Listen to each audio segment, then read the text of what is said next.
Ambati silks Kanchipuram sorry store now in Vijayawada. Exclusive పట్టు saris, సల్వాస్ and lehengas. నమస్తే రమగారు. నమస్తే జయ. మంచి స్టోరీ చెప్పండి. ఎప్పటి నుంచో అనుకుంటున్నాను జయ ఇది చెప్దామని. ఏవో సందర్భం కుదరలేదు. వల్కల చీరి కథ. వల్కల చీరి తమాషాగా ఉంది చూడు పేరు. అంటే వల్కలమే చీరగా కలిగిన వాడు అయి ఉంటుంది, బహుశా వస్త్రంగా కలిగిన వాడు. ఈ వల్కలం అంటే మామూలుగా మనం నారబట్టని అనొచ్చేమో మరి. వల్కలం అంటే వస్త్రం అని కూడా అర్థం. ఓకే, మరి ఎలాంటి అర్థంలో ఆ పేరు పెట్టారో తెలీదు. ఇది జైన పురాణ గాథగా చెప్తారు. ఇలాంటి గాథ మనం రామాయణానికి పూర్వగాథగా చెప్పుకుంటాం. కొంచెం అటు ఇటుగా అలాంటి కథ అనమాట. పూర్వం పోతనం అనే నగరానికి సోమచంద్రుడని ఒక రాజుగారు ఉండేవారట. ఆయన భార్య పేరు ధారిణి. అయితే కలిసి హాయిగా ఉండేవాళ్ళు. వీళ్ళకి ఒక కుమారుడు కూడా ఉన్నాడు, ప్రసన్నచంద్రుడు. పిల్లాడు కొంచెం పెద్దవాడు అయ్యాక, కొంచెం 40-50 దగ్గర పడ్డాకో 50 వచ్చాకో ఒకనాడు భార్య భర్త వాళ్ళిద్దరు చాలా స్నేహంగా ప్రేమగా ఉండేవాళ్ళట, రాజుగారు రాణిగారు. ఆయన తల సవరిస్తూ ఆవిడ ఒక తెల్లటి పండిపోయిన వెంట్రుక చూసి ఆవిడ వేళాకోళం చేసిందిట. మీకు వెంట్రుకలు పండిపోయినాయి అని. ఇలా సహజంగా అలాంటివి జరుగుతాయి భార్య భర్తల మధ్య. ఒక చిన్న రొమాంటిక్ థింగే అది. కానీ ఈయనేమనుకున్నాడు, అమ్మ నేను వృద్ధుడిని అయిపోతున్నా, ఇంకా నేను తపస్సు చేసుకోవాలి, అందుకే చూపిస్తోంది జుట్టు. ఇప్పుడేముంది వృద్ధాప్యం, మనకు 10 ఏళ్లకే వస్తాయి తెల్ల జుట్లు. ఆ కాలంలో అది కాదు, చాలా కాలం జుట్లు నల్లగా ఉండేవి వాళ్ళకి. ఎప్పుడైతే ఈ వెంట్రుక కనబడి ఈవిడ వేళాకోళం ఆడిందో, ఇంకా ఈయన నాకు ఎక్కువ సమయం లేదు, నేను ఋషి జీవితం గడపాలని చెప్పి ఈ కుమారుడు 20 ఏళ్లవాడో 25 ఏళ్లవాడో అయినటువంటి ప్రసన్నచంద్రుడికి రాజ్యం ఇచ్చేసి, నేను అడవికి వెళ్ళి తపస్సు చేసుకోవాలి, నేను తపస్సు సమయం అంతా వృధా అయిపోతుందని వెళ్ళిపోతాను అన్నాడు. ఆయనకి అలా అర్థమైంది. ఈ భార్య ఆయన్ని వదిలిపెట్టి ఉండలేదు. ఆవిడ నేను కూడా అడవికి వచ్చేస్తానని ఆయన వెనకాలబడి ఆవిడ కూడా వెళ్ళిపోయింది. ఋషి జీవితమే గడుపుతున్నారు. కానీ భార్యాభర్త ఇద్దరు ఒకచోటే ఉన్నారు. కాలక్రమాన ఎంతో కాలానికి ఆవిడ గర్భవతి అయింది. మళ్ళీ అయ్యాక ఒక కుమారుడు కలిగితే వాడికి వల్కల చీరి అని పేరు పెట్టారట. వల్కల చీరి పిల్లవాడి పేరు. కొన్నాళ్ళకి ఇవిడు చనిపోయి, ఋషి జీవితం గడపటము అంటే ఏంటంటే రాజ్యకాంక్ష లేదు, ఇలాంటి అద్భుతమైన భోజనాలు, ఎవరైనా తనని సేవించటాలు అవేం లేవుగా. వాళ్ళ నీళ్ళు వాళ్ళు తెచ్చుకుని, వాళ్ళ బట్టలు వాళ్ళు ఉతుకుని, వాళ్ళ అన్నం వాళ్ళు లేవు. జీవితంలో ఉంది, భార్య ఉంది కాబట్టి సంసార జీవితంలో ఉన్నారు. ఇది తప్పు ఏం కాదమ్మా, ఇలా చేయొచ్చు. ఇప్పుడు ఓల్డేజ్ హోమ్కి వెళ్ళిపోతారు భార్యాభర్త. ఇప్పుడు వీళ్ళు వానప్రస్థానికి వెళ్తే భార్యాభర్త వాళ్ళు కలిసి ఉన్నప్పుడు వాళ్ళ మధ్య దాంపత్యం ఉండకూడదని ఎవరు చెప్తారు? ఎందుకు చెప్పాలి? చెప్పాల్సిన అవసరమేం లేదు. అందులో ఏ తప్పు లేదు. వైఫ్ అండ్ హస్బెండ్ అయితే ఏ తప్పు లేదు. దాంపత్యం ధర్మం ప్రకారం దాంపత్యం కదమ్మా, అది తప్పేముంది? అది తప్పు కాదు. అయితే ఈ కుమారుడు కలిగిన తర్వాత కొంతకాలానికి ధారిణి చనిపోయిందట. చనిపోతే ఈయన సమీపంలో దొరికే ఆవుల పాలు పోసి పిల్లవాడిని పెంచుకున్నాడు. పిల్లాడు కూడా పెద్దవాడయ్యాడు. అయితే కొన్నేళ్లకి ప్రసన్నచంద్రుడికి ఈ అడవి నుంచి వచ్చినటువంటి మునులు, ఋషులు, ఈ సంఘ పరిత్యాగులు వాళ్ళు కొంతమంది వెళ్తుంటారు కదా నగరాలకి, వాళ్ళ వల్ల తనకు ఒక తమ్ముడు ఉన్నాడని, వాడు ఋషి జీవితం గడుపుతున్న తన తండ్రి దగ్గర ఉన్నాడని తెలిసింది రాజుకి. ఆ పిల్లాన్ని తెచ్చేసుకోవాలనిపించింది. తమ్ముడు కావాలి. అమ్మ నాన్న లేరు, ఆయన ఒక్కడే ఉన్నాడు, ఏదో వివాహితుడే అయ్యి ఉంటాడు, సంతానం ఉంటుంటుంది. తమ్ముడు అనేసరికి ఒక ప్రీతి ఉంటుంది చూడు, నా తమ్ముడని. వదిలిపెట్ట బుద్ధి కాదు జయ తమ్ముళ్ళని, అస్సలు కాదు. తనతో ఏం చేశాడు ఈయన, తెప్పించుకోవడానికి తన గ్రామాల్లో ఉన్నటువంటి కొంతమంది గణికాకులంలో ఉన్న వాళ్ళని పిలిచి, అమ్మాయిలు మీరు అడవికి వెళ్ళండి, ఆడో పిల్లవాడు ఉన్నాడు, వల్కల చీరి వాడి పేరు, వాడిని బుచ్చుకురండి అని చెప్పారు. ఋషి దగ్గరికి వెళ్ళి మీ పిల్లని మాకు ఇవ్వమంటే ఇస్తాడో ఇవ్వడో. వీళ్ళు ఏం చేశారు, బోల్డని పళ్ళు స్వీట్లు అవన్నీ మోసుకుని అక్కడికి వెళ్ళి ఆ ఋషి సోమచంద్రుడు తండ్రి లేని సమయంలో పిల్లవాడిని బాగా ఆదరించి స్వీట్లు గీట్లు అన్నీ బాగా తినిపించి, మా ఊర్రా పోతనాశ్రమం మాది, ఏ ఆశ్రమం మీద వీళ్ళని ఇంత ఛాతీలు నిండుగా ఉన్న మనుషుల్ని వాళ్ళని చూసి, ఆడవాళ్ళని చూసి ఆడవాళ్ళని తెలుసుకోవాలి ఆ పిల్లవాడు. ఎందుకంటే అతను ఎవరిని చూడలా, అందరినీ ఋషులనే అనుకుంటాడు. పెద్దవాళ్ళందరినీ నాయనగారు అంటాం అలవాటు. అమాయకుడు, రెండో ప్రపంచం తెలియదు కదా వీళ్ళని. మామూలుగా ఋషులు ఇక్కడ ఉంటాయి, నెత్తి మీద కొప్పులు ఉంటాయి కదా, వీళ్ళకి ఛాతీ మీద కూడా కొప్పు ఉందనుకున్నాడు.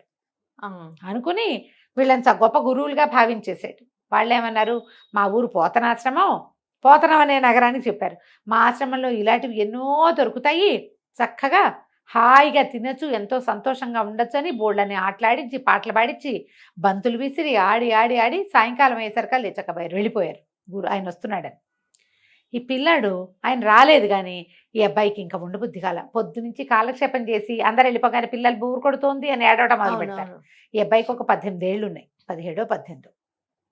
తోచల ఆ పోతనాశ్రమానికి వెళ్ళిపోదామనిపించింది. తండ్రి ఎక్కడికో వెళ్ళాడు, ఆయన రాకముందు ఈ అబ్బాయి బయలుదేరి వెళ్ళిపోయాడు. వాళ్ళ వెంబడబడి వెళ్ళిపోయాడు. వాళ్ళు ఏదో రథాల్లో వచ్చారు, రథాలు తోలుకున్నారు, ఎక్కడో దాచిపెట్టారు వాటిని, రథాలు ఎక్కి వెళ్ళిపోయారు. ఇది ఋష్యశృంగ మహామునిని ఇట్లా తెచ్చారని చెప్తారు. ఇదే కథ మనకి రామాయణానికి పూర్వకథ. పుత్రకామేష్టి చేశారు కదా దశరథులు, పుత్రకామేష్టి చేయడానికి ఋష్యశృంగుడు వచ్చి చేశాడు. ఆ ఋష్యశృంగుడి ఇట్లా అడవి నుంచి బయటికి తీసుకొచ్చారు. ఆయన వస్తేనే వానలు పడతాయని చెప్పారు ఇంకొక రాజ్యంలో, రోమపాదుడి రాజ్యంలో. ఆయన తీసుకొచ్చాక వానలు పడ్డాయి.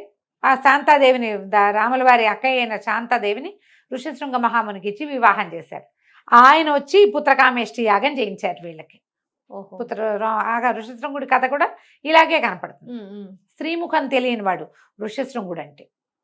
సరే ఏమైంది, రథానికి వాళ్ళు వెళ్ళిపోయారు.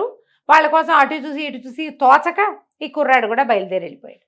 అదే పనిగా పోతనాశ్రమానికి దారెటు అని వాళ్ళని అడుక్కుంటూ కనపడ్డ వాళ్ళని వెళ్తుంటే ఒక బండి వాడు కనపడ్డాడు. ఒక బండి వెళ్తోంది, అడవిలో నుంచి బయటకు వచ్చేసాడు. బండి వెళ్తుంటే వాళ్ళకి నవ్వొచ్చింది. పోతనమా అన్నారు. అవును పోతనాశ్రమం అన్నాడు.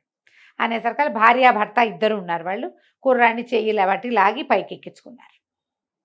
ఎక్కించుకుని బండి మీద కూర్చుని ఈ పిల్లవాడు వెళ్తూ ఉంటే ఈ ఋషిగారిది ఈ ఆశ్రమం ఎవరిది, ఆశ్రమం వీళ్ళని కూడా ఆశ్రమం అనుకుంటున్నాడు. వాడికి తెలియదు పాపం.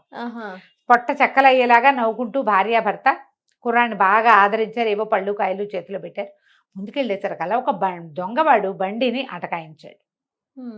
బండిలో ఏదో ధాన్యం ఉంది, అది ఇవ్వమని అటకాయించేసరికల్లా బండివాడు మంచి గట్టివాడు. వాడేం చేశాడు, ఆ బండికి పోల్కర్రలు ఉంటాయిగా పక్కన, ఒక మంచి గెన్స్గా ఉన్న కర్ర తీసి తలకాయ పగల కొట్టేశాడు దొంగ. వాడిని పొదల్లో కీడ్చేసి వాడి దగ్గర కొంత దొంగ సొమ్ము ఉంటే ఆ సొమ్ము అంతా తెచ్చి తన బండిలో పెట్టుకున్నాడు. బండి అట్లా ముందుకు పోయింది. కుర్రాడు వాళ్ళతో పాటే ఉన్నాడు, వలకల చీర. ఈ నగరం దగ్గరికి వెళ్ళేసరికల్లా ఇదిగో ఇదే పోతనాశ్రమం ఇదే బాబు, దిగి వెళ్ళు అని కుర్రాడిని దింపేసి ఏమనుకున్నారు, ఈ కుర్రాడు ఎక్కటం వల్లే మనకి ధనం లభించింది. లేకపోతే ఇన్నాళ్ళ నుంచి ఏ దొంగ అటకాయిచ్చలా ఎవరి దగ్గర నుంచి పావలా 10 పైసలు ముట్లా మనకి. వాడు దొంగతనం చేసుకొచ్చిన సొమ్మంతా మన బండిలోకి ఎక్కింది. అది పిల్లాడి వల్ల ఈ అదృష్టం పట్టిందని నమ్మాడు బండివాడు. వాళ్ళ ఆవిడే నమ్మింది. ఏం చేశాడు, జేబులోంచి కాసిన రూపాయి నాణ్యాలు తీసి పిల్లాడి చేతులు పెట్టి, బాబు ఇవి లేనిదే ఇక అక్కడ నీ కథ నడవదు, ఈ డబ్బులు ఉంచుకో, జాగ్రత్తగా ఉండని కుర్రవాడిని పంపించాడు. ఈ కుర్రాడు అలా పోతనాశ్రమం నడుచుకుంటూ వెళ్తూ ఒక వేశ్యవాటిక వైపుకు ప్రవేశించాడు. వెళ్తే చక్కటి వాడు, పైగా అడవిలో ఉండి ఫ్రెష్ ఎయిర్, ఫ్రెష్ ఫ్రూట్స్ అవి తిని నున్నగా ఉన్నాడు వాడు, తలతల్లాడుతూ. మరి ఏ మురికి మకిలి అంటనేది ఏదైనా బాగుంటుంది కదా. ఈ కుర్రాడు ఒక పెద్దవాళ్ళ వాకిట్లో ఆగి, ఆకలిగా ఉంది, ఏదైనా పెట్టించండి నాయనగారు, లేదా ఈ డబ్బులు తీసుకుని నాకు కూడా ఒక ఆశ్రమం నిర్మించండి అని ఆ చేతిలో ఉన్న డబ్బులు ఆ వేశ్యమాత చేతిలో పోసాడు. అయ్య బాబు, ఈయన ఎక్కడి నుంచో మహర్షి మనకు దొరికాడని ఆవిడేం చేసింది, రానాయన లోపలికి రా అని లోపలికి తీసుకెళ్ళి, వాళ్ళకి వంట బ్రాహ్మణులు ఉన్నారు లోపల ఇంట్లో, వాళ్ళు ఎవరితోటో చక్కగా వంట చేయించి పెట్టి రుచికరమైన పదార్థాలు, నీకు ఆశ్రమం ఏమిటి వివాహమే చేయిస్తానని పెళ్ళి ఏర్పాట్లు చేసేసింది ఆవిడ. తన కూతుర్నిచ్చి ఈ అబ్బాయికి ఇచ్చి వివాహం చేయటానికి. ఇంతలో ఏమైంది, ఈ వేశ్యవాటికలు ముందు నుంచి వెళ్ళారుగా గణికలు కొంతమంది, వాళ్ళు వెళ్ళి వచ్చేలాగా లేడండి అబ్బాయి, అతనికి ఏమీ తెలీదు, చాలా అమాయకంగా ఉన్నాడు, మేము మళ్ళీ వెళ్ళాము, మళ్ళీ వెనక్కి వెళ్ళేసరికల్లా అబ్బాయి ఆశ్రమంలో లేడు, మీ నాన్నగారు వచ్చేసారు, ఆయన వెతుక్కుంటున్నారు, ఎక్కడికి వెళ్ళిపోయాడో తెలీదు, మేము అతన్ని మిస్ చేసేసాము, మాకు తెలియలేదు, అమాయకుడు ఎటు వెళ్ళిపోయాడు అని రాజుగారికి చెప్పారు. చెప్పేసరికి ఆయన విసుకొచ్చేసింది. సాయంత్రం అయ్యేసరికి తమ్ముడిని చూసేస్తానని ఉత్సాహంలో ఉన్నాడు. మనం ఎవరికోసం ఎదురు చూస్తున్నప్పుడు వాళ్ళు రాకపోతే డిసప్పాయింట్మెంట్ ఉంటుందా. ఆయన ఆ చుట్టుపక్కల అంతా వాయిద్యాలు పెట్టి చిచ్చి ఇవన్నీ ఆపండి, గోల ఆపడని కసురుకున్నాడు. అందరూ అన్నీ ఆపేశారు. రాజుగారు దుఃఖంలో ఉన్నాడు, తమ్ముడు చేజారిపోయాడని. ఇంతలో ఎక్కడి నుంచో మంగళ వాయిద్యాలు వినపడుతున్నాయి. ఏమిట్రా మంగళ వాయిద్యాలు వినపడుతున్నాయి, ఎక్కడి నుంచి రా అని కేకలు పెట్టాడు. పెట్టేసరికి సైనికులు 2-3 రోడ్ల మీదకి వెళ్ళి కనుక్కొని, వేశ్యాగృహాల నుంచి వస్తుందండి, ఓ పెద్ద వేశ్యమాత ఒక ఆవిడ ఉంది, వాళ్ళ అమ్మాయికి వివాహం చేస్తుంది, వేశ్యామ కూతురికి వివాహం ఏమిట్రా, ఎవరితో ఏమిటి కనుక్కోండి అంటే ఎవరో ఋషికుమారుడిలాగా ఉన్నాడండి అని వార్త తెచ్చారు. అక్కడి నుంచి ఈ గణికలు ఎవరైతే వెళ్ళారో ఈ అబ్బాయిని తీసుకురావడానికి పలకల చీరని తేవడానికి, వాళ్ళతో కలిసి రాజుగారు అక్కడికి పరిగెత్తాడు. పరిగెత్తేసరికల్లా సాక్షాత్తు తమ్ముడే పెళ్లి కుమారుడుగా కనపడ్డాడు. పెళ్లి ఇంకా అవల, ముందు ఏర్పాట్లు ఉంటాయిగా, పెళ్లి కొడుకుని చేయటం పెళ్లి కూతురు చేయటం, మంగళ వాయిద్యాలు భోరని మోగుతున్నాయి. అక్కడి నుంచి పట్టేశారు. పట్టుకుని ఆవిడకి ఏదో కొంత ధనం ఇచ్చి కుర్రాన్ని తెచ్చుకున్నారు. తెచ్చుకుని ఇంటికి తీసుకొచ్చి చక్కగా స్నానం అది చేయించి తల అంతా సంస్కరించి ఆహారం పెట్టి, అంతా నువ్వు ఇక్కడే ఉండు కానీ హాయిగా ఉండొచ్చు, ఇక్కడ వివాహం చేస్తామని మంచి యువరాణుల్ని ఎవరినో వివాహం చేసి ఎదు చేద్దామనుకున్నారు. ఇంతలో ఏమైంది, కొద్ది రోజులు గడిచేసరికల్లా ఒకనాడు కొంతమంది ఊరి వాళ్ళు వచ్చి, మా దొంగలు మా వస్తువులు పోయినాయండి, ఇదివరకు దొంగతనానికి రిజిస్టర్ కూడా చేశాము, దొంగతనం జరిగిందని ఎవడు దొరకలేదు, ఇప్పుడు ఒకడు పట్టుపడ్డాడని బండివాడిని పట్టుకొచ్చారు. ఓహో. బండివాడిని పట్టుకొచ్చేసరికల్లా బండివాడు ఏం చెప్పాడు, చెప్పబోయేసరికి ఈ పలకల చీర కూర్చున్నాడుగా, పరిగెత్తుకుంటూ వెళ్ళాడు. నాయనగారు బాగున్నారా అని వెళ్ళి కావలించుకున్నాడు బండివాడిని. సభలో అందరు ఆశ్చర్యపోయారు. ఏమిటంటే ఈ బండి అయినే నన్ను తీసుకొచ్చాడు పోతనానికి అని చెప్పేసరికల్లా రాజుగారు ఏమిటి అని కనుక్కుని, ఈ ప్రసన్నచంద్రుడు ఆ దొంగ ఎవరో వచ్చి అటకాయిస్తే అతన్ని కొట్టి అతని వస్తువులు తీసుకున్నామని చెప్పాడు. ఏ ఏ వస్తువులు ఎక్కడెక్కడ అమ్మాడో అవన్నీ ఎవరి వస్తువులు వాళ్ళకి అప్పచెప్పి, బండివాడికి కూడా కొంత ధనం ఇచ్చి, తమ్ముడిని తెచ్చి వెనక ఈ ఊళ్ళోకి అప్పచెప్పినందుకు బాగా ఆదరించాడు. అట్లా 12 ఏళ్ళు గడిచిపోయాయట. ఈ వల్కల్ చీరికి చక్కగా వివాహం చేశాడు అన్నయ్య. రాజ్యంలో హాయిగా రాజుగారి తమ్ముడుగా హాయిమని ఉంటున్నాడు. ఇక్కడ భోగాలకి ఏం తక్కువ, ఎవరైనా స్నానం చేస్తారు, ఎవరైనా వండి పెడతారు, చక్క కాలక్షేపానికి బోళ్ళని జరుగుతాయి, వాళ్ళు వీళ్ళు వచ్చి కబుర్లు చెప్తారు. 12 ఏళ్ళు అయిపోయింది. ఒకనాడు ఈ వల్కల్ చీరికి తండ్రి గుర్తొచ్చాడు.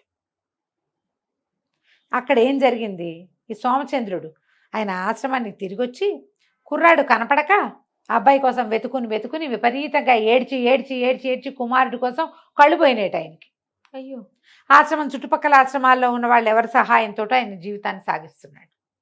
ఈ ప్రాంతం నుంచి వచ్చిన వాళ్ళు ఎవరో చెప్పారు, సోమచంద్ర మహారాజు ఋషిగా ఉన్నాడు కదా, ఆయన కళ్ళు కనపట్టలేదని వార్త వచ్చింది. వార్త వచ్చేసరికల్లా వల్కల్ చీరి ఏడవటం మొదలుపెట్టాడు. ఇన్ని సంవత్సరాలు అయిపోయింది, నేను తండ్రిని వదిలేసి ఈ భోగాల సత్వంతో ఇక్కడ ఉండిపోయాను అనేసరికల్లా ప్రసన్నచంద్రుడు ఏం చేశాడు, తమ్ముడిని కూడా వెంబడి పెట్టుకుని తీసుకుపోయాడు. అతను వెళ్ళాడు తండ్రిని చూసి రావడానికి, తల్లి ఎలాగూ లేదు, ఆయన చూసి రావాలి కదా, అందుకని చెప్పి వెళ్ళాడు. వెళ్ళేసరికల్లా ఈ పిల్లలు ఇద్దరు దగ్గరకు వచ్చేసరికల్లా ఆయన ఆగకుండా కళ్ళ నీళ్ళు పెట్టుకుని ఏడ్చి మళ్ళీ కంటి చూపు బాగుపడిపోయిందట. ఆయనకి కళ్ళు బాగుపడ్డాయి. తర్వాత తండ్రికి వలసిన ఏర్పాట్లు చేసి ప్రసన్నచంద్రుడు మళ్ళీ వల్కల్ చీరిని రాజాశ్రమానికి తీసుకెళ్ళిపోయాడు. ఎంతో కాలం జీవించారట. ఇది ఒక విచిత్రమైన గాథ, జైన పురాణంలో ఉంది. చిత్రంగా ఉంది కదా, చాలా రోజులు ఎప్పుడో చదివాను నేను. ఓకే. అప్పటి నుంచి చెప్దాం అనుకుంటా, మనకు సందర్భం కుదరలేదు, ఇవాళ సాగిద్దనమాట. అది వల్కల చీరి కథ చాలా బాగుంది రమ్మ గారు. నమస్తే. నమస్తే.